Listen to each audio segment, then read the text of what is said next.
Artis dan YouTuber kondang Raffi Ahmad bersama rekannya Rudy Salim siap membangun pusat olahraga bernama Rans Prestige Sportainment dengan kisaran biaya 11,4 triliun. Disebutkan pusat olahraga tersebut membutuhkan lahan 2,3 hektar. Bahkan uang belasan triliun rupiah siap digelontorkan untuk menyiapkan lokasi yang berasa di kawasan PIK 2 Tangerang, Banten. Bukan hanya fasilitas olahraga saja yang akan ada di sana, namun juga ada fasilitas hiburan untuk keluarga.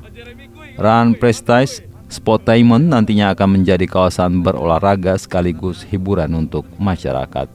Run Prestige Sportainment berlokasi di PIK 2 Kabupaten Tangerang juga akan menjadi markas tim sepak bola dan basket Rans.